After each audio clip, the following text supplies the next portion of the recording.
2 Timothy chapter 3, verses 15 up to verse 17.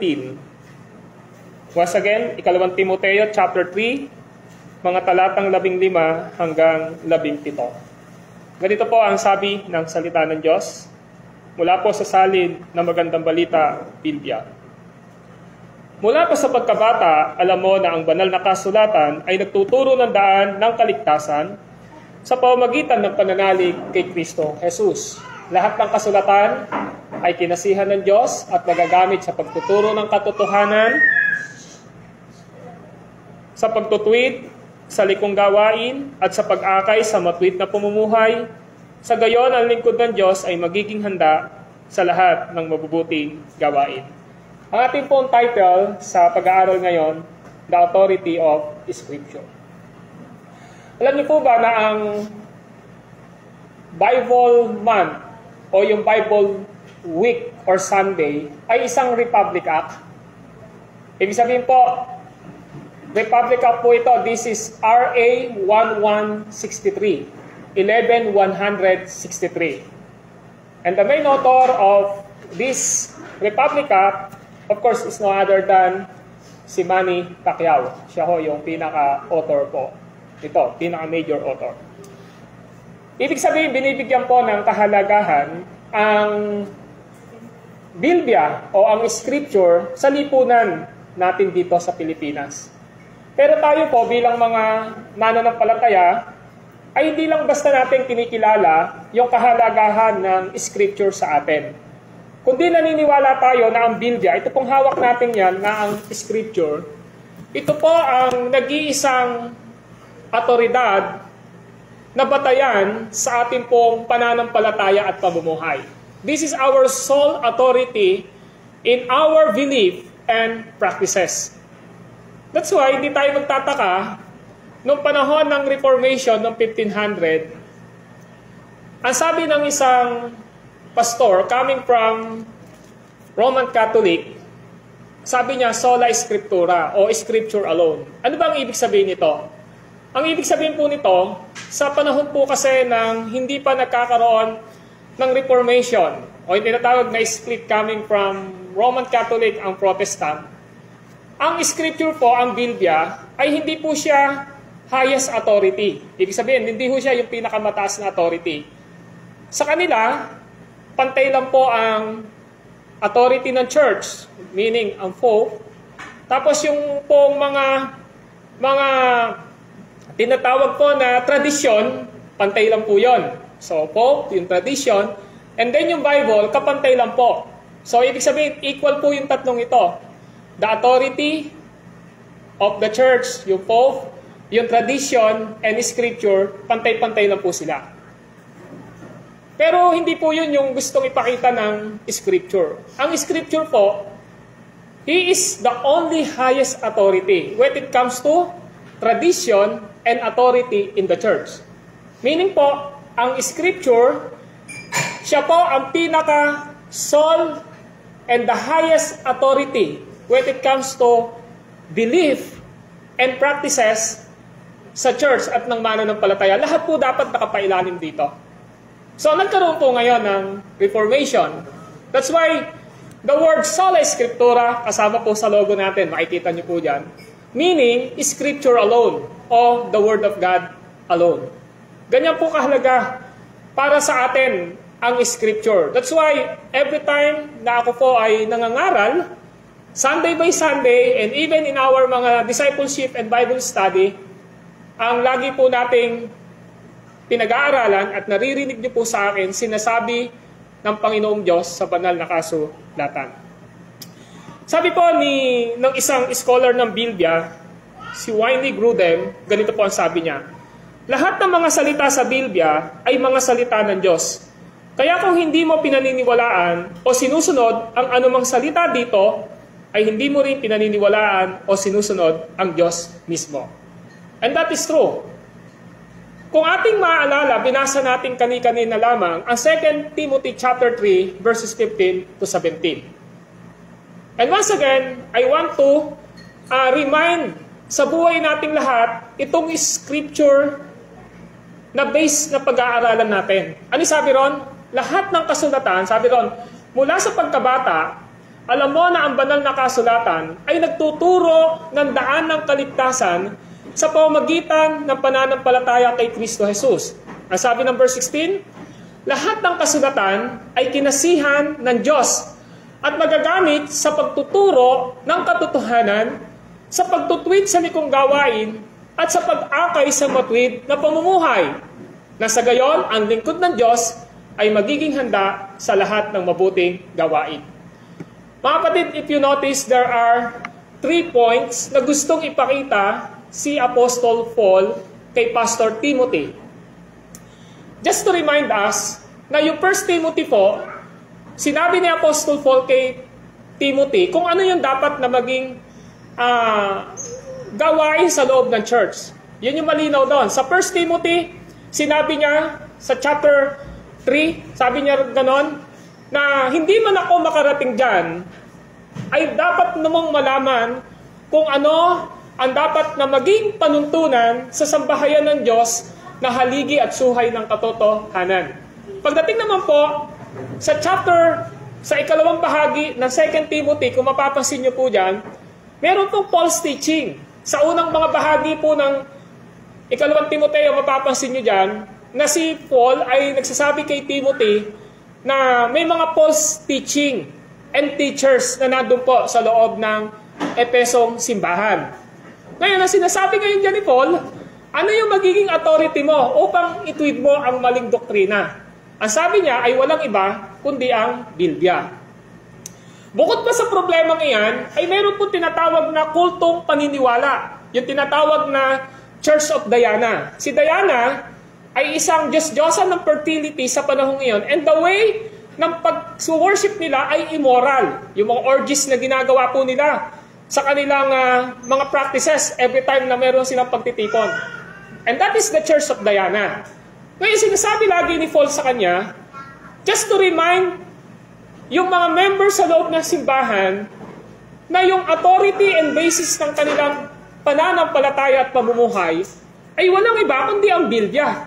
Kaya kung inyong mababanggit, personal yung pag-address ni Paul kay Timothy. Sabi niya sa verse 15, Timothy, mula pa sa pagkabata.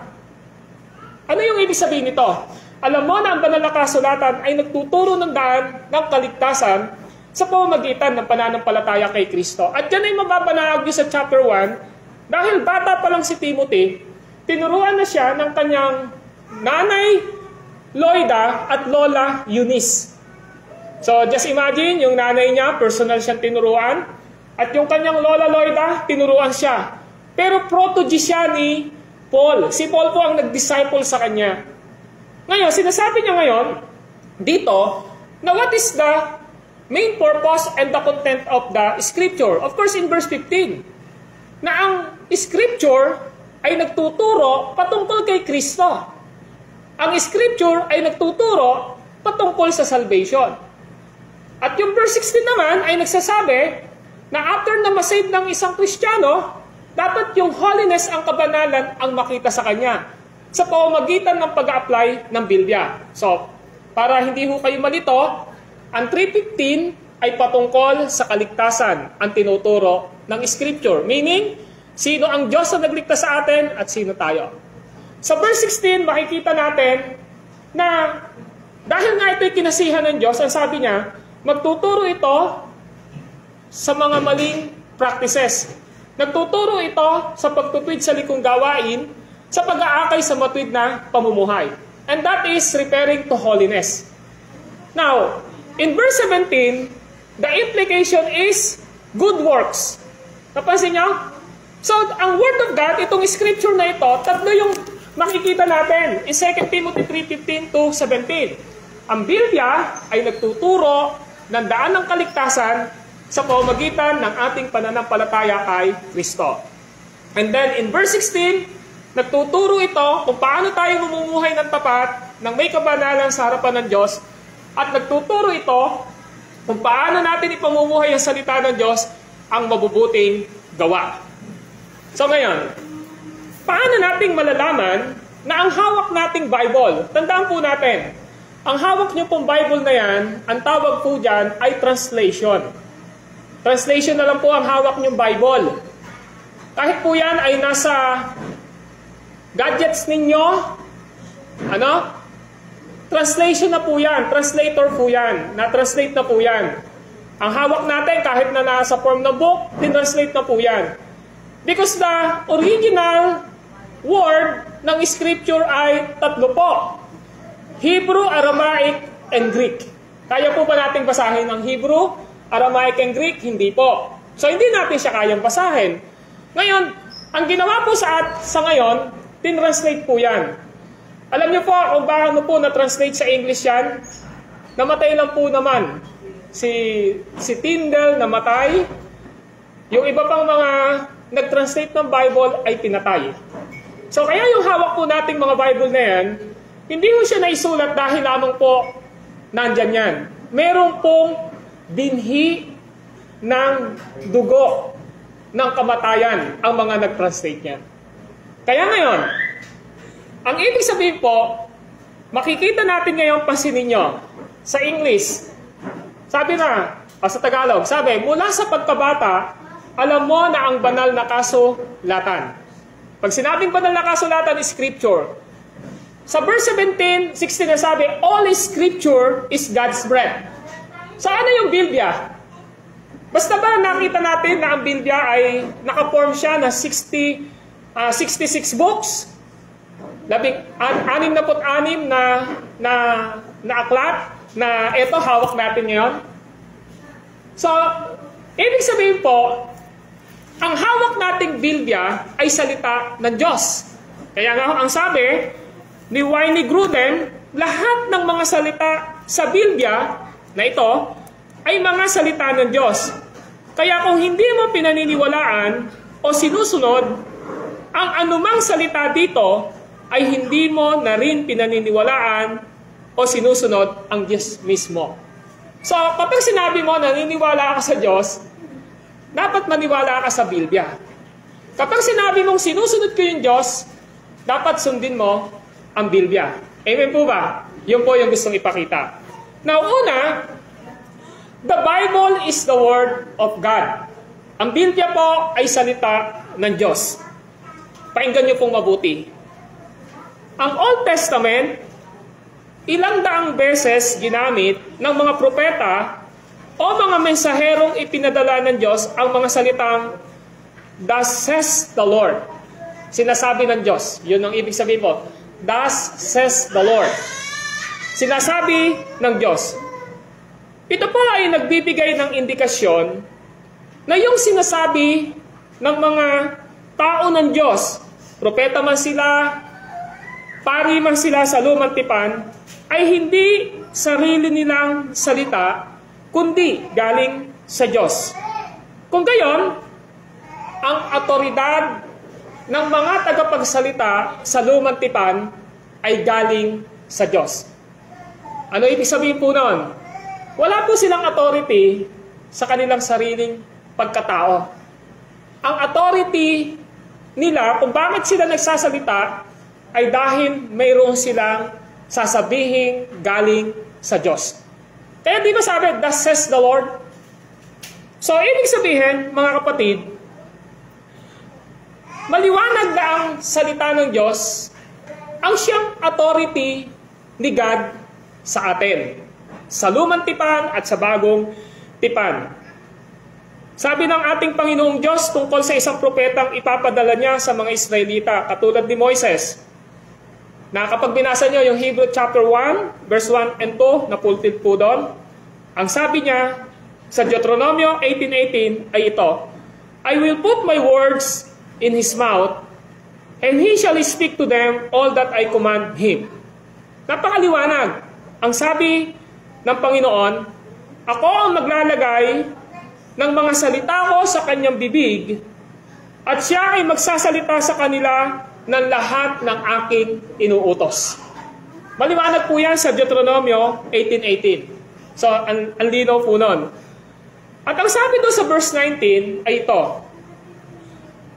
paano kung hindi sila susunod sa sinasabi doon sa Deuteronomio 18:18, kapag hindi nila sinunod yung salita ng Diyos na pinasasabi ng Panginoon, ano po yung magiging bunga nito o consequences? Binanggit po sa Deuteronomio 18:19. Ano sabi doon? Parurusahan ko ang sino mang hindi makikinig sa aking mga salita na sinasabi ng propeta na ito sa pamamagitan ng aking pangalan. What is the consequence? Ang sabi niya, parurusahan ko. I will discipline them. Parurusahan ko sila. Ang sabing ganon, didisiplinahin ko sila. Papaluin ko sila dahil hindi sila sumusunod dun sa sinasabi ng lingkod ng ating Panginoong Diyos na nagsasalita sa kanila. Kaya kung ating titingnan, ang prinsipyo po pala ng isang tagapagturo at tagapangaral ng salita ng Diyos ay kino-communicate lang niya ang salita ng Diyos. Pero siyempre, sa panahon po natin ngayon, hindi ho ako, halimbawa ako tumatayo ako ngayon, wala akong direct na sinasabi ang Diyos sa akin ngayon na sabihin mo ito, Fernan, sa church ng God Sovereign. Hindi ho. Ang nangyayari po ngayon, ang akin pong ikino-communicate sa inyo ay ang nasulat na po na salita ng Diyos dito sa 66 books. Ngayon, dahil nga po pinag-uusapan natin ang salita ng Panginoong Diyos, kailangan pong i-explain ang mga words na nakalagay dito according to the context. So kapag ka po in-explain yung isang passage na mayroon pong tamang interpretation at in-apply po ito sa application ng pananalita ko ngayon, this is not coming from me. This is coming from the Word of God, which is the Bible, na akin po ngayong inia-apply sa ating pag-aaral. Ngayon, ano naman yung consequence kung lalabanan natin ang Word of God? Ano naman ang consequences kung hindi natin susundin ang salita ng Diyos? Di ba linaw po sa Deuteronomio 18:19? Ano sabi niya ron? Parurusahan ko ang sino mang hindi makikinig sa aking mga salita na sinasabi ng propeta na ito sa pamamagitan ng aking pangalan. So there is a consequence sa buhay niya. Ngayon, mga kapatid, ang mga salita ng Diyos ay nakapreserve po sa atin. Iningatan ng Diyos. In what way? Sa pamamagitan po nitong scripture. So tayo, we are blessed kasi kung pag-aaralan po natin ang Old Testament, papyrus po ang sinusulatan ng scripture. Meaning, this is a scroll. Kapag gusto mong basahin, halimbawa, yung 10 Commandments, naka-scroll po siya isa-isa at bubuksan po natin dito para basahin. At lahat ng tao sa Old Testament, even in the New Testament, ay wala pong compilation o nalikom ng mga Biblia noong panahong iyon. Kung kumpara po sa atin ngayon, napakadali. Kapag binuksan nyo po ang inyong cellphone, meron po kayong apps na naka-download dyan na Bible. Tama po ba? O upload. Kapag sa bahay natin, gusto nating basahin, alinman sa 66 books, pag nagbukas tayo, nandun na. Napaka-komportable po ng buhay Kristiyano natin. In compare po sa Old Testament people and even in the New Testament people, until such time, noong 1500, naging available po ang Bible. Kaya tayo, napakasagana ho natin ngayon sa Bible. Sa kanila, hindi ho. Once na nahulihan ka ng Bible, even in the history of the Philippines, kapag dito, nahulihan ka ng Bible, noong panahon ng 1500, paparusahan ka po nila. Kaya nga ho, ang unang nailimbag in my study, yung Ilocano sa Book of John. In-smuggle lang po ito, galing po ito sa ibang lugar para matranslate dito. So, ganun kahalaga ang Bible noong panahong iyon. So, ngayon, gusto nating intindihin, ang mga salita ng Diyos ay nakapreserve sa atin through the written scripture. Ito po yon. At ito rin ay maituturing natin na salita mismo ng Diyos. Sasabihin nyo, salita ba ito ng Diyos? Nandito sa may cellphone ko. Salita ba ito ng Diyos? Nandito lang ito sa isang aklat. Kapatid, that is the Word of God. Kaya nga, sinasabi sa atin ngayon dito, sa ating pag-aaral, bagamat may mga nakasulat siyempre na sinabi ng tao, kasi ang Bible nasulat po, mga kapatid, sa pamamagitan po ng human instrument. yung 40 plus na author ng 66 books. Pero malinaw po sa pag-aaral natin mamaya na lahat ng kasulatan ay kinasihan ng Diyos. Meaning, this is God's breath o hininga ng ating Panginoong Diyos. Kaya naman, gusto ko po ipaunawa sa inyo, kumpiyansa po tayo na lahat ng mensahe narito sa Biblia ay galing at salita ng Diyos. Di ba sabi po ni Pablo kay Timoteo sa ating binasa kanina about the scripture na siyang basis ng authority niya sa pangangaral ng salita ng Diyos? Sa 2 Timothy 4:2, pakinggan niyo po ano sabi. All scripture is breathed out by God. Ang linaw po yun. Sabi niya, all scripture is breathed out by God. Sa Tagalog, lahat ng kasulatan ay hininga na galing sa Diyos. Sabi nga sa NIV, ginamit yung word na God breath. Sa Tagalog, hiningahan ng Diyos. Kinasihan ng Diyos galing sa Diyos. Bagamat ang original na tinutukoy niya scripture dito ay Old Testament scripture, of course by implication, kasali po dito ang New Testament scripture. Meaning, the New and Old Testament. Kasi sinabi po ni Pedro, buksan niyo po 2 Peter 3:16. Ano sabi niya ron? Sa 2 Peter 3:16, maliwanag po na, sa 2 Timothy 3:16, paibuksan po natin, ay sabi sa 2 Timothy 3:16, now listen in 3:16.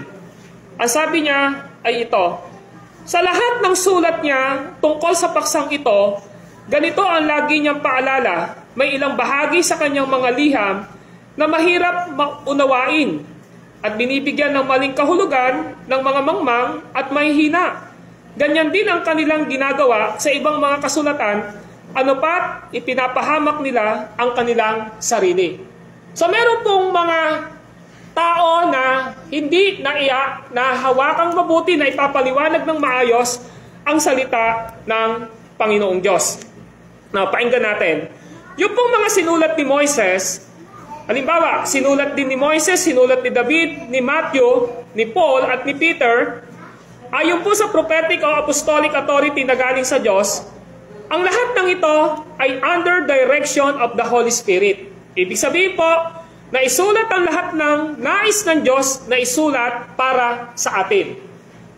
Sa 2 Peter 1:20, open your Bible hanggang verse 21. 2 Pedro 1:20 to 21, ganito po ang sabi ng salita ng Diyos. Higit sa lahat, dapat ninyong tandaan na ang lahat ng isinulat ng mga propeta sa kasulatan ay hindi ayon sa sarili nilang interpretasyon, sapagkat hindi galing sa sarili nilang kalooban ang mga ipinapangaral nila, kundi sa banal na Espiritu na nag-udyok sa kanila upang sabihin ang salita ng Diyos. So maliwanag kahit na po yung mga author, human author ng Bible, hindi daw ito galing sa kanila. Ito ay galing saan? Sa kilos ng salita ng banal na Espiritu. This is coming under the authority and guidance of the Holy Spirit. So pinaniniwalaan natin na lahat ng nakasulat sa Biblia ay salita ng Diyos. Sapagkat binanggit doon all scripture, lahat ng kasulatan. Meaning, ang 66 na aklat sa Biblia, lahat ng ito ay salita ng Diyos. Kahit na po sabihin nyo pa na sinalita ito ni Peter, sinalita ito ni Satan, organically, this is the Word of God na dapat nating intindihin. Kaya kung sinasabi nating Scripture alone o salita ng Diyos mismo, dapat maintindihan natin na pinapahayag natin at pinaniniwalaan at pinamumuhay dapat natin ang salita ng Diyos. Meron nga pong mga taong hindi naniniwala na ang Biblia ay salita ng Diyos Di po ba? Ngayon, baka ikaw hindi pa rin naniniwala.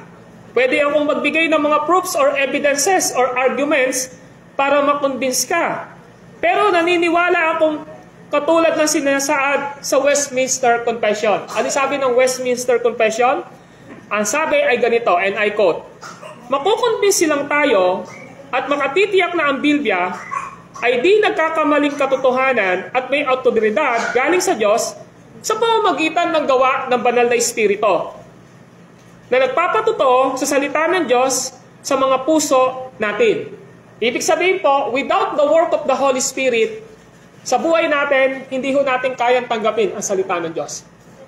Meron pong nakasaad sa Biblia, sa 1 Corinthians chapter 2, ano ho sabi doon?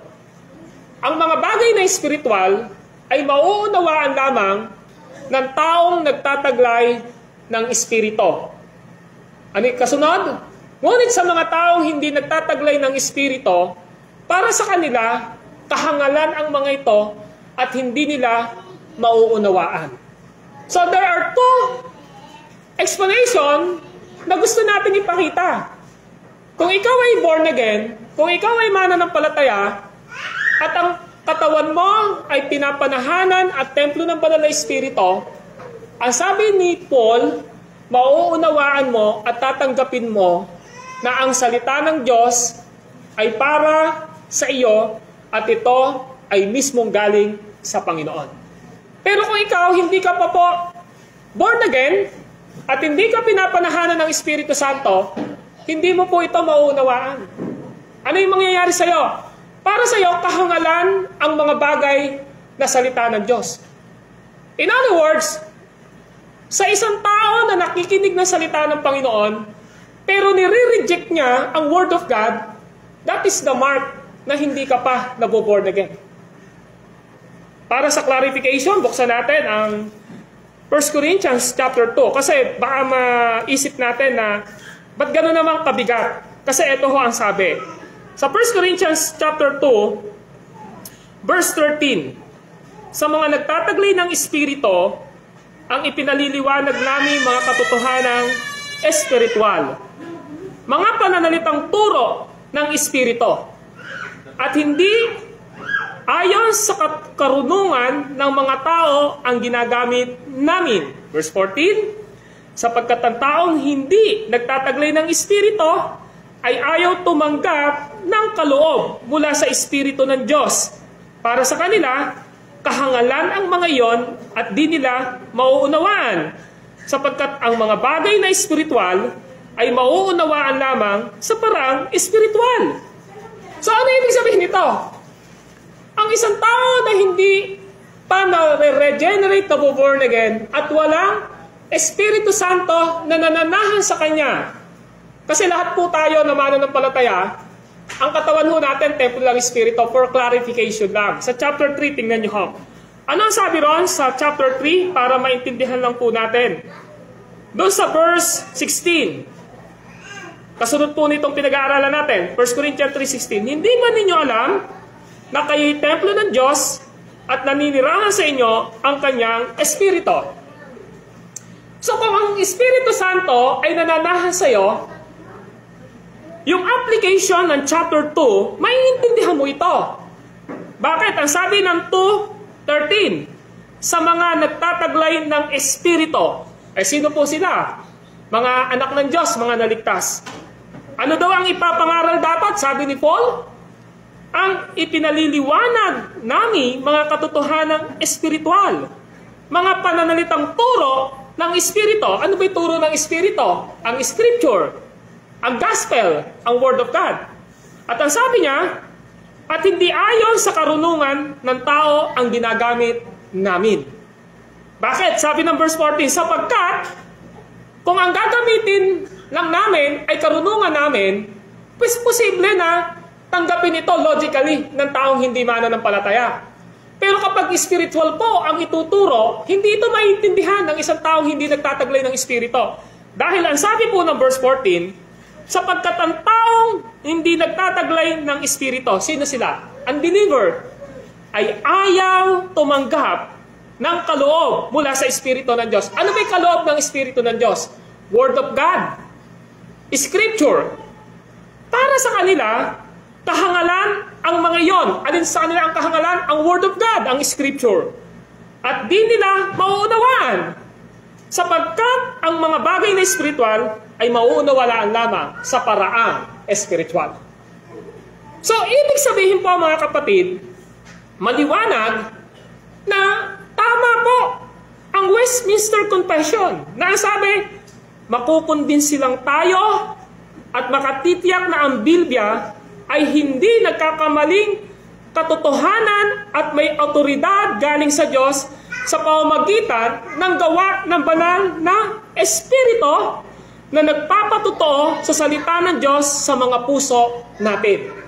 Kaya hindi po ako magtataka kapag naging tapat po ako na tagapagpaliwanag at tagapangaral ng salita ng Diyos sa inyo dito, hindi niyo po ako minsan katutuwaan.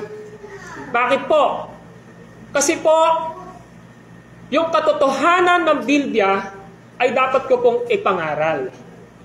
Ngayon, may mga pananalita po ako sa application o sa pagpapaliwanag ko dito na hindi nyo po nasasarapan sa dila ninyo at sa pandinig ninyo. Okay lang po yun. Pero kailangan ko po na ipaliwanag sa inyo. Pero naniniwala po ako kung kayo'y anak ng Diyos, based on 1 Corinthians chapter 2, tatanggapin nyo po yun, mauunawaan nyo po yun. Tama po ba?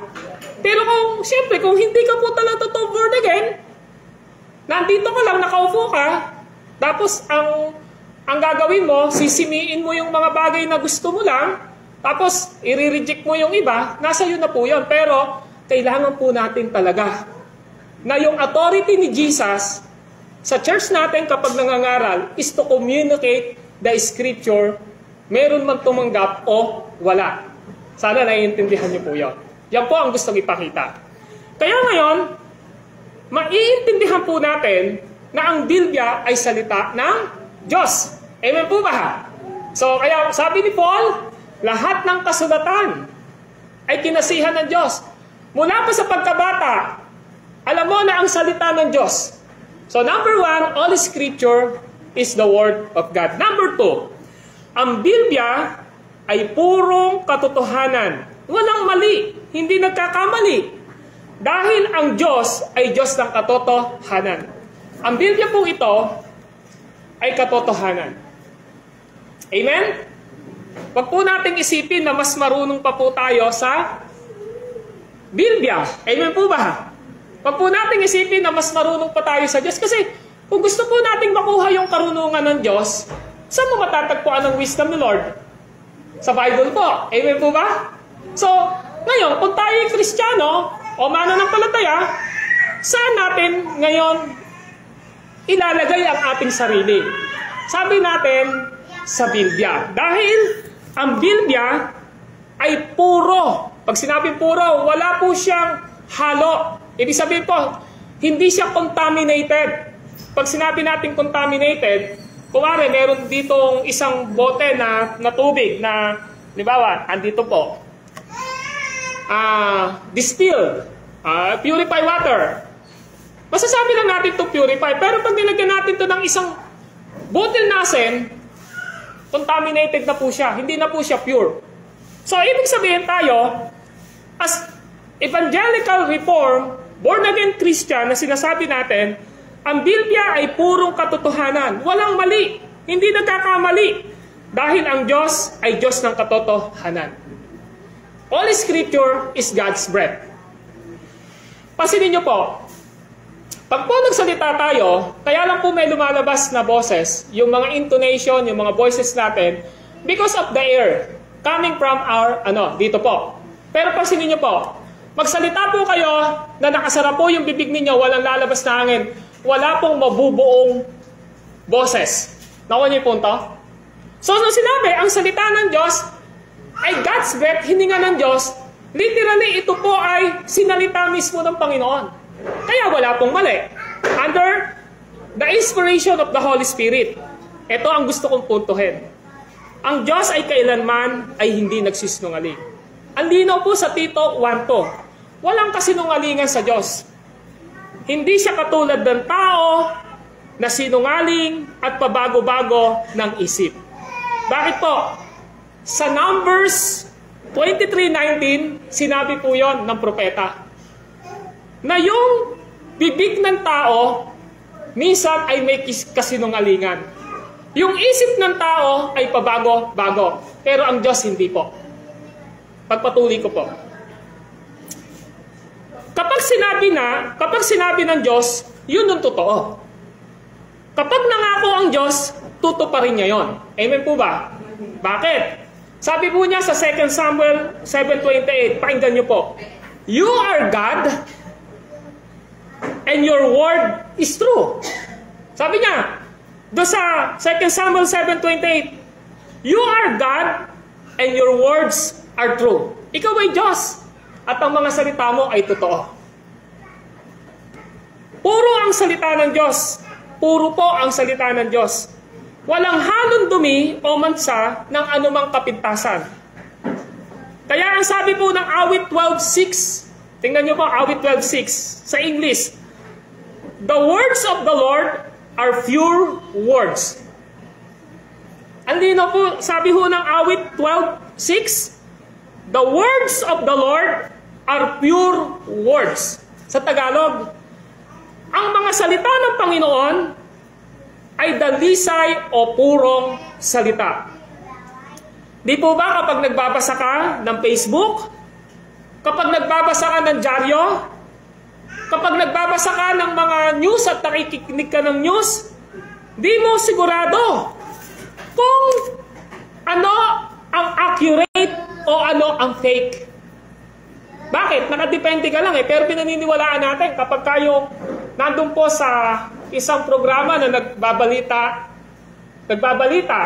narinig natin, agad-agad naniniwala tayo. Tama po ba? Pag sinabi nila sa ulo ng mga balita, tapos dinitalye na, naniniwala agad tayo. Tama po ba? Kapag meron tayo nakita sa Facebook, minsan agad naniniwala tayo. Ay, ganito pala. Pero alam niyo po, that is not accurate. We are not knowing in ourselves, accurate ba talaga ang mga naririnig natin? Hindi natin alam, fake news na ba ito o hindi? Minsan, kung nakikinig ka sa mga nagkukwento sa iyo, na kaibigan mo, classmate mo, mahal mo sa buhay, hindi mo sure kung totoo lahat ang sinasabi niya. Tama po ba? But not with the Word of God. Pero ibahin po natin ang salita ng Diyos. Accurate po ang salita ng Diyos. Pure po ang salita ng Diyos. Dahil ang sabi ng Kawikaan 35, pakinggan niyo po, every word of God proves true. Ulitin ko. Sabi ng Proverbs 30 verse 5, every word of God proves true. Pasinin niyo sa Tagalog. Lahat o bawat salita ng Diyos ay napatunayang totoo. Every word, lahat ng salita ng Diyos, totoo po yun. Nakuha niyo yung punto natin ngayon dito. Di ba sabi ni Jesus sa John 17:17? Ano sabi niya sa kanyang prayer? Ang sabi niya, sanctify them in the truth. Your word is truth. Sa Tagalog nga po, ang sabi niya, linisin mo sila sa katotohanan. Sapagkat ang salita mo ay katotohanan. Hindi niya sinabing, your word is true. Magkaiba po yun. Hindi mo sinabi ni Jesus Christ na ang salita mo, o sinabi ni John na ang salita mo ay totoo. Sinabi niya, your word is truth. This is absolute. Hindi po siya subjective. Kasi kapag sinabi mo, your word is true, true lang po siya. Iba po yung true sa truth. Nawa na? Ginamit po niya, sanctify them in the truth. Your word is truth. Hindi niya sinabing sanctify them in the true. Hindi ho. Kasi yung true, subjective. Pero yung truth, absolute and definitive po siya. Nawa niyo po ito doon? Kaya ang sabi ni Jesus Christ, maliwanag. Sinabi niya, hindi niya sinabing, your word is true, but your word is truth. Sabi po ng isang Bible teacher, ito ang sabi niya, and I quote, dahil gusto niyang sabihin na ang salita ng Diyos ay hindi lang basta totoo, kundi ito mismo ang katotohanan. Ang salita ng Diyos, ang mismong katotohanan. Do you remember John 14:6? Ano sabi ni Jesus Christ?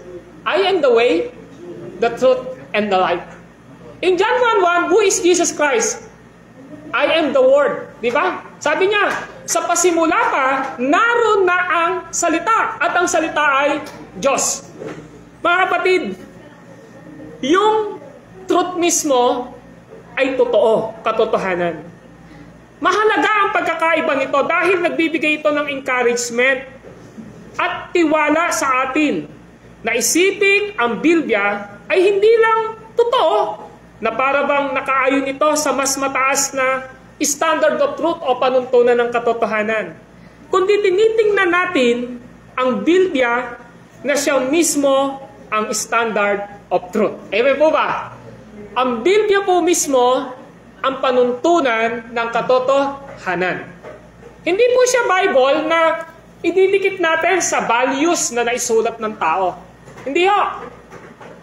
Hindi ho natin siya pwedeng ipantay kahit sa pinakamatalinong tao. Hindi ho. This is the standard of truth. Pag sinabi natin standard, ito yung panuntunan ng katotohanan. Lahat tayo magsasubmit sa Word of God. Yan po yung gusto nating maintindihan dito. Kaya naman po, gusto ko ipaunawa sa inyo, ang Biblia ay salita ng Diyos. At ang salita ng Diyos, ang ultimate definition kung ano ang totoo at kung ano ang hindi totoo. If we want to have dispute sa mga bagay na pinag-uusapan natin, ang Biblia po ang magsasabi kung totoo ba o hindi totoo. Because the Bible is the standard of truth. Gusto nating maintindihan, mga kapatid, na ito yung sukatan ng lahat na nagsasabi kung ano ang katotohanan. Ang mga salita o pahayag na nakaayon sa Biblia ay totoo. Samantalang ang mga salitang hindi nakaayon sa Biblia ay hindi totoo. Medyo mabigat, di po ba? Why? Sa iba, sasabihin nyo, relativism dapat. Pero sa Bible at sa mga Kristiyano, hindi ho pwedeng mangyari yon. Every details na nakikita natin sa mundong ito, titingnan natin sa lente ng Scripture. Who is the creator of the heaven and the earth? Sabi ni Charles Darwin, evolutionism. Pero the Word of God definitely nagsasabi sa atin, God is the creator of the universe. Who is the creator of man? Sabi ni Charles Darwin, we are coming from the Peking man, the Java man, until nag-evolution tayo hanggang nagmukhang tao tayo. Genesis chapter 1, verse 26 to 27, let us created man in our own image. Tawa nyo? So every truth, everyday standard of truth, susukatin natin lagi sa Biblia. Yan ho yung kaibahan. Kaya ino-urge ko po yung lahat na nag-aaral dito. Si Timothy, lagi ko siyang sinasabihan, nag-aaral ka ng science, nag-aaral ka ng ganito, ng biology. Dapat titignan mo siya palagi sa lente ng banal na kasulatan. We need to be, isasalain natin ito sa katotohanan ng salita ng ating Panginoong Diyos. Amen po ba? Ano ang katotohanan? Ang katotohanan ay kung ano ang sinasabi ng Diyos. At nasa atin na kung ano ang sinasabi ng Diyos. Dahil nasa atin na ang Biblia. Amen po ba? Kagabi po, nagkaroon po kami ng devotion bago ho kami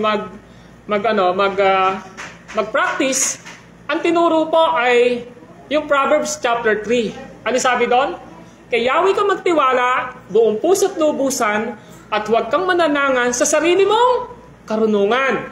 Siya ay sangguniin sa lahat ng iyong mga balak at kanya kang itutumpak sa lahat ng iyong lakad. At maganda ho yung naging pagkukwentuhan namin regarding po dito sa mga aral na ito. Na yung pleasure ng Lord, yung gusto natin. And that is coming from His Word. Ang ganda po ng naging talakayan.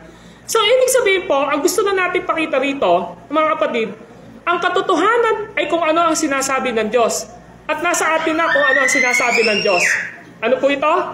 Dahil nasa atin na po ang Biblia. Amen po ba?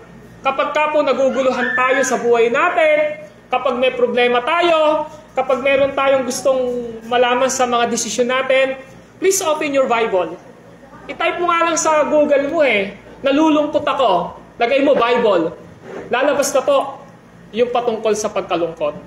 Lagay mo sa buhay mo, Lord, nagugulumihanan ako. Lagay mo, nakukumpuse ako. Tapos lagay mo, / Bible. Lalabas na ho yung mga bagay na nandoon. Madali na ho ngayon. Ibig sabihin po, meron na po tayo. If we want to know what is the truth and what is the will of the Lord sa buhay natin, please open your Bible. Amen? Magbigay po tayo ng oras sa salita ng Panginoong Diyos. Paano mo masasabing tama ang ipinatutupad na batas sa bansa natin? Paano mo masasabing tama ang itinuturo ng parents mo? O ng teacher mo sa school? Paano mo masasabing tama ang pinaniniwalaan mo?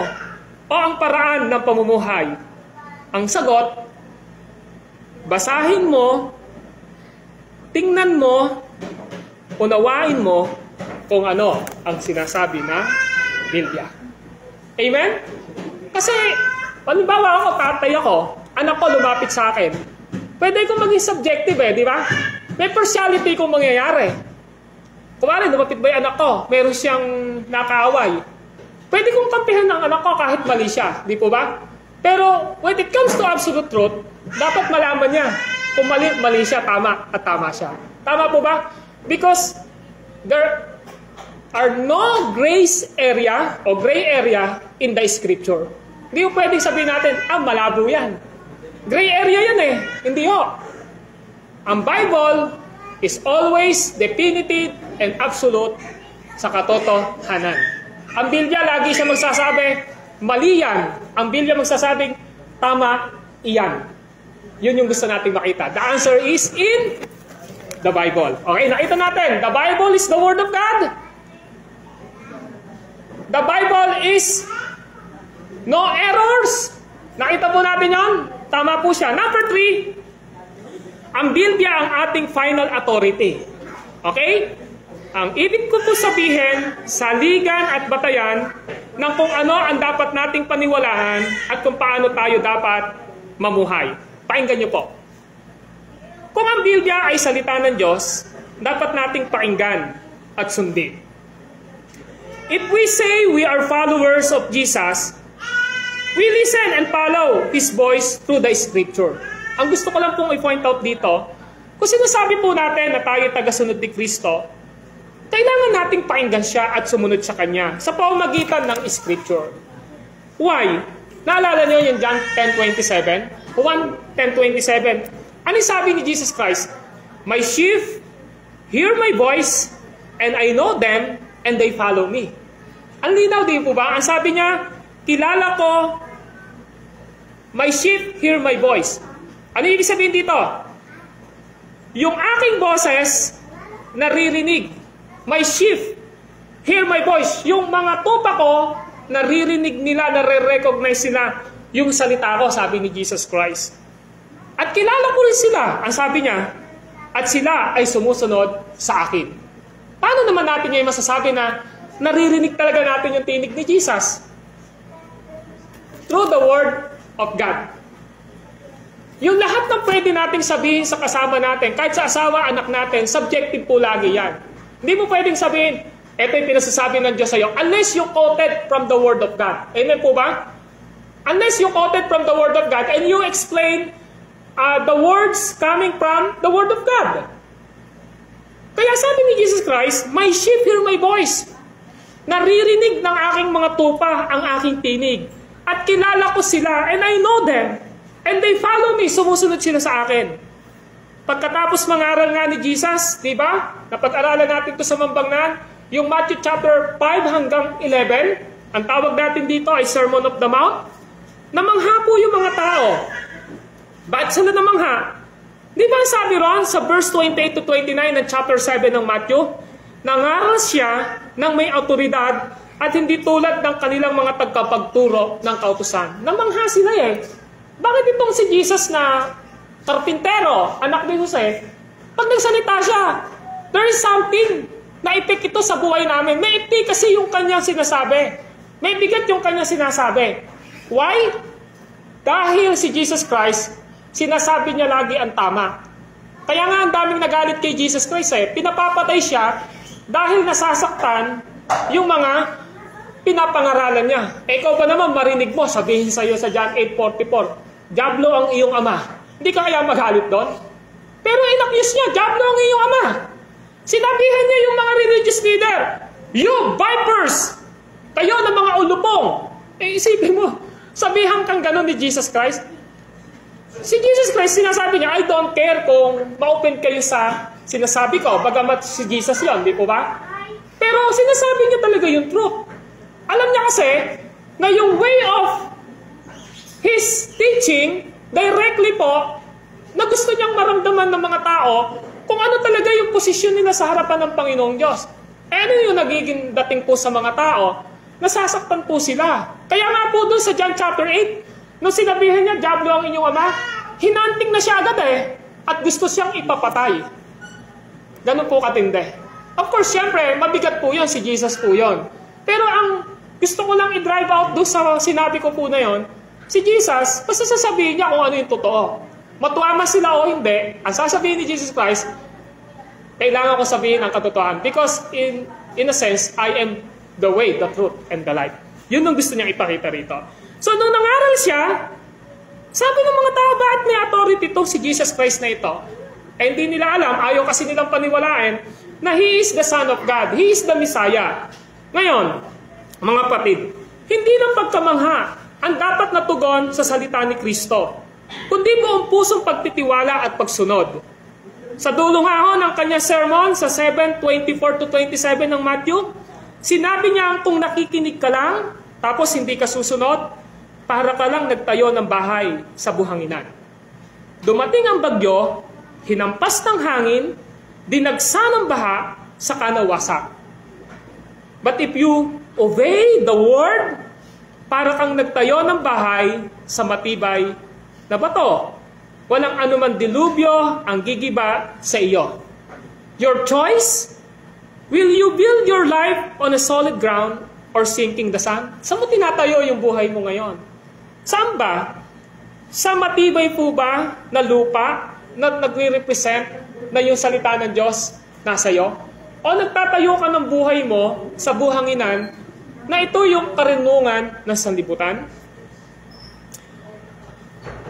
Ibig sabihin po, nung sinabi ni Jesus Christ yung nagtayo ng bahay sa buhanginan at saka sa bato, ano yung gusto niyang ipakita niyon? Ang gusto niya ipakita, ganyang kahalaga ang usapin ng kapangyarihan ng Diyos at ang kapangyarihan ng Scripture. At kung paano tayo dapat mag-respond. It is a matter of life and death, mga kapatid. Amen? It is a matter of life and death. Kung ngayon, naririnig na natin yung salita ng Diyos, pero para sa atin, isang pakikinig lang ito na wala siyang inilalagay sa puso natin, medyo may problema po tayo ron. Kaya nga, kung medyo minsan, parang may hurt tayo sa Word of God ng bigat na dumarating sa atin, we need to be grateful and thankful sa Lord. Why? Kasi gusto niya na sabihin sa atin, anak, yung salita ko na nararamdaman mo, meron akong gustong i-touch sa buhay mo. Tama po ba? Meron akong gustong tanggalin sa buhay mo. Kaya, dapat naiisip natin, kapag nakikinig tayo ng salita ng Diyos, iniisip natin, Lord, ano ba yung gusto mo na mensahe sa akin na gusto mo na mangusap para mabago yung isang aspeto ng buhay ko. Dapat wala pong umuwi sa atin sa pag-aaral ng salita ng Diyos na parang sitting pretty tayo na umuwi, na wala man lang tayong naramdaman na kinausap tayo ng Lord sa isang parte ng buhay natin na dapat natin baguhin. Dahil ang totoo na tagapakinig, meron siya laging evaluation sa kanyang sarili na sa napakinggan ko, Lord, dahil directly salita mo ito, gusto ko, mayroon akong maramdaman na binago mo sa buhay ko. Because the Word of God is like two-edged sword ng tumatagos hanggang sa puso po natin. Amen? So sometimes, at sana nga, every time na nag-aaral tayo, meron talagang gustong baguhin ang Diyos sa atin. Sapagkat ang salita ng Diyos ay nagtutuwid ng likong gawain, nag-aakay sa katotohanan at marami pa pong iba. So that we live with good works as a fruit of our salvation. Paano naman ang ibang authorities? Mahalaga din po yon. Pag sinabing sola scriptura o the Word of God alone, the Scripture alone, dapat maintindihan po natin na hindi lang basta tayo magsasabi, Pastor, yung lahat ba ng pinapractice natin nasa loob ng church, yan po ba ay nasa Biblia? Regulative po tayo ng Biblia. Pag sinabi natin regulative, yung prinsipyo po ng pagsamba, nandun po sa prinsipyo ng Biblia. Yun ang ibig sabihin. Kasi ganito lang yun Nung panahon ba ng Old Testament, may computer na. Wala pa naman po, di po ba? Anong panahon ng ganito? Uso na ba yung ganitong pinapractice sa gobyerno? Hindi pa rin po, di po ba? Pero we need to remind ourselves sa buhay natin na dapat lahat ng gagawin natin is guided by Scripture. Kaya pag sinabing guided siya ng Scripture, dapat naiintindihan natin na hindi siya nagbabiolate sa Word of God. Tama po ba? Kung sinabi mo, gusto kong magkapera, hold up ako. Parang sa tingin mo tama, bakit? Nagugutom yung anak mo. Pero sa Biblia, bawal po yung pagnanakaw. Tama po ba? Yung gusto nating makita, tataya ako sa wedding para tumama ako at magkaroon ng pera. Kahit legal siya sa batas natin, pero sa biblical na pananaw, hindi po siya pwede. Dahil against po yan sa Ten Commandments, pinagnanasahan mo po ang pag-aari ng kapwa mo. Nakuha niyo punto natin? So yun yung gusto ipakita sa atin. Kaya, mga kapatid, sabi nga ho ng isang libro, meron ako dyan, si Millar Erickson, na sabi niya, may positive value naman ang tradisyon as a source of our authority. Makatutulong sa atin ang ibang mga leaders para maunawaan ang Biblia at kung paano ito isasabuhay. Katulad ko, siyempre, bilang pastor, di ba? Kailangan ko magturo sa inyo na i-guide ko kayo to teach the Word of God and to guide sa buhay natin, hindi dahil sa akin, kundi dahil sa sinasabi kong salita ng Diyos. Tama po ba? Yun ang gusto natin ipakita. Pero anumang isinulat ng tao ay dapat ituring na salita ng tao. Tama po ba? Hindi kapantay ng Biblia. Amen po ba? Kaya po, kumare, yung isang author nagsulat siya, hindi mo pwedeng pantay sa authority ng Biblia. Kaya nga dapat, tayo parang bireyan. Huwag po kayong uupo dyan, na habang nagtuturo si pastor, parang ang dating nyo, lahat i-absorb nyo. Amen? Dapat may hawak kayong Bible, pinagagana natin yung isip natin with the guidance of the Holy Spirit upang maintindihan natin na yung ba sinasabi ng pastor na ito ba ay according to the Word of God and the principle of the Word of God? Yun yung gusto nating ipakita rito. Kasi hindi po lahat ng sasabihin, absolute truth po yun. Ang naisulat at sinabi ng tao ay dapat ituring na salita at isinulat ng tao. Tama po ba? Ang naisulat sa Biblia ay dapat ituring na salita ng Diyos. Kung ako na pastor ninyo ay kino-quote ko ang Biblia, pinapaliwanag ko ang Biblia ng tama at maayos, ibig sabihin po nun, wala po tayong magagawa, kundi tanggapin po natin sa ating mga puso. Pero of course, sometimes may mga application ako na sinasabi sa inyo na baka po hindi siya nakaayon sa pag-aaral natin doon sa application ng Bible, yun po pwede niyong ituring na salita lang naman ni pastor yan. Tama po ba? Pero as long as na ang application ko, kuwari sinabi ko, magsisi ka sa iyong kasalanan, ang pinag-aaralan natin, repentance, naka-incline po yun sa pinag-aaralan natin. Tama po ba? Ngayon ang pinag-aaralan natin, the authority of Scripture. Dapat maintindihan natin, lahat ng aplikasyon ay laging bumubuhos doon po sa aplikasyon na galing po sa Scripture. Yun po ang ibig sabihin po. Okay? So ngayon, nasabi ni Millar Erickson ay ito. Pero anumang sinulat ng tao ay dapat ituring na salita ng tao, hindi kapantay ng Biblia.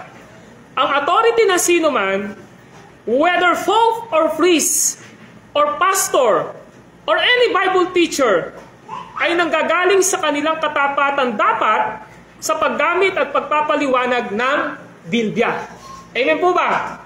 So, kasi sa totoo lang, sa tingin nyo po, ba't uupo po kayo rito sa akin na makikinig kayo ng 1 oras? Sino ba ako? Tama po ba? Nakuha niyo punto ka? Kung hindi po ba ako pastor, matitipon po ba kayo riyan para makinig? Hindi niyo po ako pakikinggan. Tama po ba? Dahil na, alam niyo po na pastor ako at kailangan kong maging tapat na tagapagturo ng salita ng Diyos kung bakit kayo po umuupo dyan. Amen? Huwag na po nating iniisip palagi na yung isang pastor tatayo sa harap ng pulpito, patatawanin tayo, comedy dating, walang pinaliliwanag na Biblia, kawawa naman po yung nakikinig. Bakit? Kasi wala pong salita ng Diyos na naipapaliwanag ng maayos. Ako lagi ko pong iniisip, bawat pagpunta niyo po rito every Sunday, kahit sa mga Bible study natin, alam ko po, naglaan kayo ng oras. Kailangan mabalikan po yon ng tama at maayos na salita ng Diyos na nagiging source ng paglago natin sa ating pananampalataya kay Kristo. So, ibig sabihin po, yan yung dapat nating maintindihan. Ang katapatan sa pagpapaliwanag ng salita ng Diyos, hindi po pwedeng hayaan nating maisantabi ang Biblia. Kung meron mang tradisyon na sinauna man o bagong turo ng isang popular teacher, ng isang popular pastor, ng isang popular leaders ng isang simbahan, at nakita nating salungat sa Biblia, dapat nating isantabi iyon. Hatayaan ang Biblia ang siyang mangigabaw. We need to be scrutinized his teaching or her teaching according to the Word of God. Diyan po ang ibig sabihin ng sola scriptura. Kung bakit nandiyan po sa harapan natin sa logo. Scripture alone is our final authority in matters of faith and practice. Ang banal na kasulatan lang po ang kapangyarihan natin. Saan? Sa ating pananampalataya at sa ating pong mga gawa. Gusto ko po magbigay ng 3 aplikasyon. What is the pastoral application? Tayo po ng mga mananampalataya, tinatanggap natin na ang kapangyarihan ng Scripture ay kapangyarihan ng Diyos. Amen po ba? Meron pong 3 bagay na dapat tayong maisip. Una, pagtuunan mo ng pansin ang salita ng Diyos. Amen? Ano ibig ko sabihin dito? Maglaan ka ng oras para magbasa ka ng Biblia. Ito yung punto dito. How much time do you spend looking at the book? Kahit na po yung mga bagay na pinagkakabahan natin. Gaano karami pong oras na yung mga mata natin, itinitingin natin sa ibang mga bagay. Pero ang tanong natin ay ito. Kailan mo binigyan ng oras ang salita ng Diyos? Paggising mo, paano ka nagre-respond agad sa salita ng Diyos? Naiisip ko ba, Lord, umaga po ito, magtatrabaho ko, gusto ko po na marinig yung boses mo, mabasa yung boses mo, yung salita mo, kahit na isang verse lang binasa mo ang Biblia. May mga time po tayo para sa mga bagay na nakakapukaw ng mata natin at damdamin natin. Pero we need to spend time to meditate the Word of God. Amen? Meditate the Word of God day and night, sabi ng Biblia. Yan po yung gustong ipakita sa atin dito. Pangalawa, tiyakin mo ang paniniwala at pamumuhay mo ay nakaayon sa salita ng Diyos. Amen? Kailangan natin tiyakin na ang pinaniniwalaan at pinamumuhay natin ay dapat nakaayon sa salita ng Diyos. Di ba sabi po ni Santiago, sa Santiago 1:22, pakinggan niyo po, kung nakikinig ka lang, hindi ka naman naniniwala, hindi ka naman sumusunod, dinadaya mo lang ang sarili mo. Tama po ba? Yun ang sabi ni James. Hindi po ako may sabi ha. Ang sabi po ni Santiago, sa Santiago 1:22, kung nakikinig ka lang, hindi ka naman naniniwala, hindi ka naman sumusunod, dinadaya mo lang ang sarili mo. Minsan, kapag nakikipag-usap tayo, ano sinasabi natin? Minsan nga, may mga nagtatanong pa sa akin Pastor, pwede po bang makuha yung pananaw mo dito sa gusto ko pong gawin? Tapos pag sinabi mo naman, based on the Word of God, sasabihin, Pastor, parang ang hirap namang gawin niya. Wala po akong magagawa. Kasi kailangan ko sabihin ang Word of God. Tama po ba? Minsan ganun tayo Hindi pala tayo humahanap ng pagsasabi sa atin ng katotohanan upang makatanggap tayo ng guidance ng katotohanan. Ang hinahanap lang pala natin simpatya na mayroong makikisama sa atin doon sa gusto nating mangyari sa buhay natin. And that is wrong. Amen po ba? So yun yung gusto ko ipakita po dito. If you don't submit to the word, you are practically denying the authority of Scripture in your life. Kung hindi po natin papasakop ang ating mga sarili sa salita ng Diyos, practically po, tinatanggihan po natin ang kapangyarihan ng salita ng Diyos at ng Panginoon sa ating buhay. Hindi lang naman buhay mo ang nasa ilalim ng kapangyarihan ng salita ng Diyos, kundi lahat ng tao ay dapat nasa ilalim ng kapangyarihan ng Diyos, yung buong mundo. Authority of Scripture demand widespread proclamation. Yun ang totoo. Ang salita ng Diyos kailangan marinig ng lahat ng tao. So nakita natin, number 1, pagtuunan mo ng pansin ng salita ng Diyos. Pangalawa, tiyakin mo ang paniniwala at pamumuhay mo ay nakaayon sa salita ng Diyos.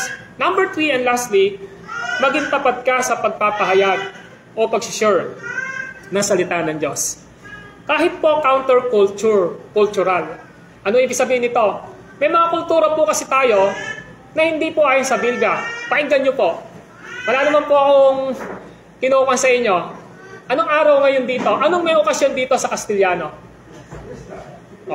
Fiesta po, di mo ba?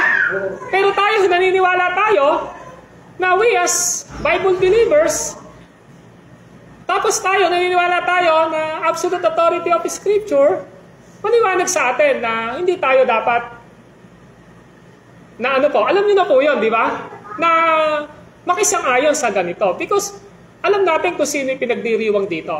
Yun lang po yung gusto ko. Kahit na counter-cultural, practices na kagisna natin, gusto ko lang naman po na magbigay ng sample sa inyo ngayon.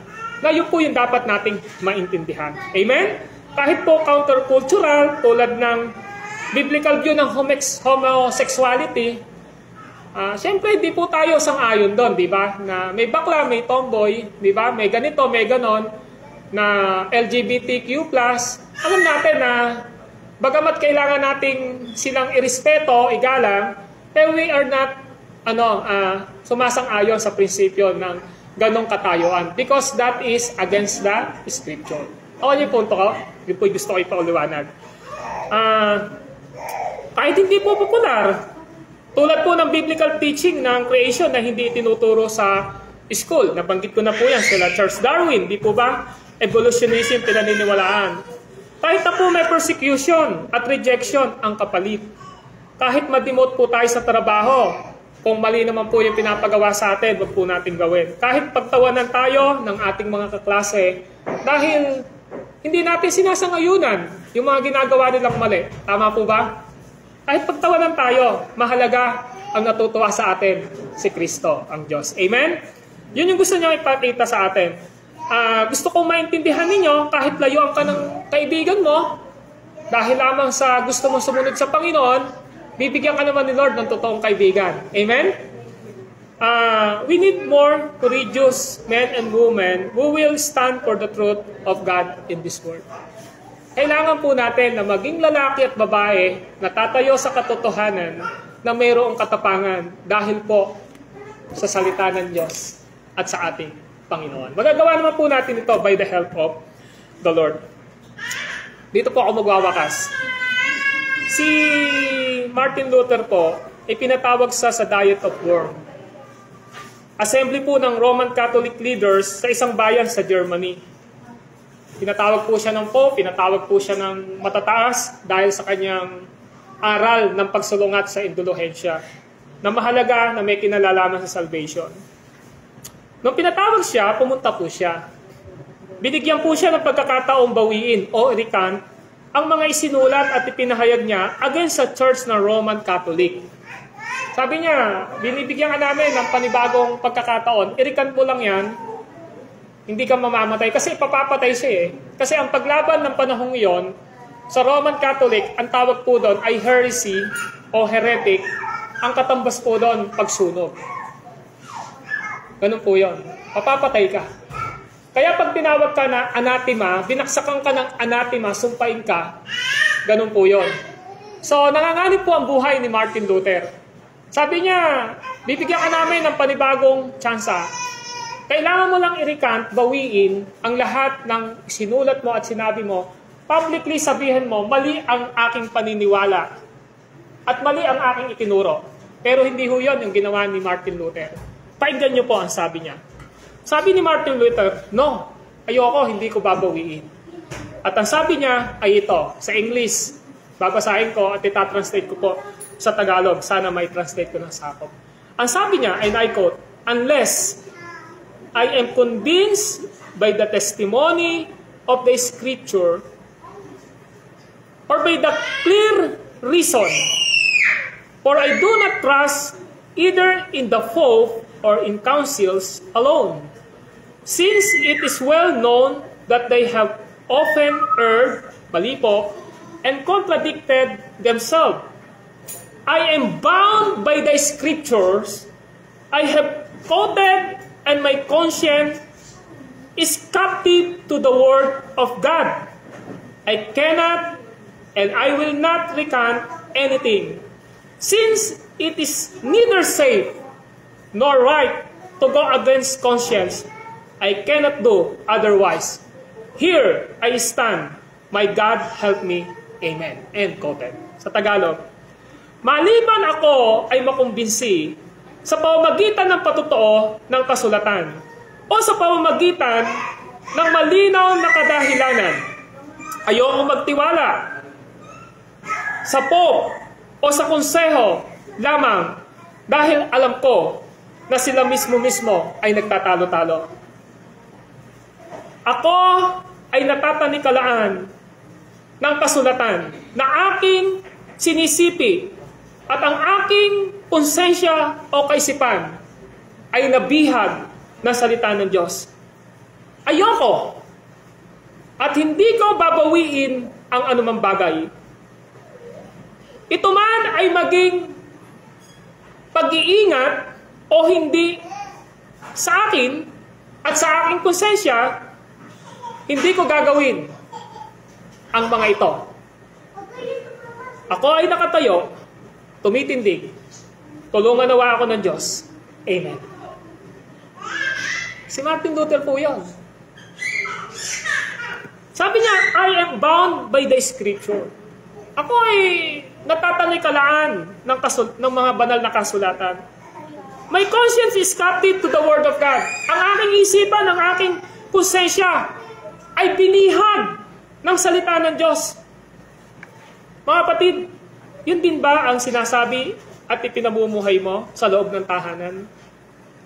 Sa relasyon natin sa asawa, sa mga anak natin, sa trabaho, sa eskwelahan, sa paghawak ng pera, sa paggamit ng oras, sa pagkain, sa pamimili ng panoorin, sa pag-iisip, sa relasyon sa opposite sex, sa approach sa ministry sa church, at sa lahat-lahat ng bahagi ng buhay mo. Lagi mo ba sinasabi, I am bound by the Scripture. My conscience is captive to the Word of God. Amen. Mga kapatid, this is the will of the Lord sa buhay po natin, na mamuhay tayo sa ilalim ng kapangyarihan ng salita ng Diyos. Ayon sa ilalim ng kapangyarihan ng Diyos at ayon sa pamumuhay sa salita ng Diyos. Sapagkat tayo ay nasa ilalim ng kapangyarihan ng ating Panginoong Diyos. Panginoon po naming Diyos na banal at makapangyarihan sa lahat. Maraming salamat sa mga salita nyo na aming natanggap. May your name be glorified at pagpalain niyo po ito sa aming mga buhay. Panginoon, alam ko nangusap po kayo sa pamamagitan ng inyong salita. At ang salita niyo pong ito ay makapangyarihang magbabago sa buhay namin. Nawa, tinuruan niyo po kami na yung authority mo, Panginoong Diyos, ay nasa authority ng Scripture, ng Biblia para sa amin. Na nawa, natuto kami na sumunod sa inyo at sa inyong salita. Maglaan ng oras sa inyong mga salita. Maglaan ng oras sa pag-aaral at pakikinig kasama ng inyong iglesia at mga kapatiran sa inyong mga salita. Maraming salamat. This is our prayer in Christ's name.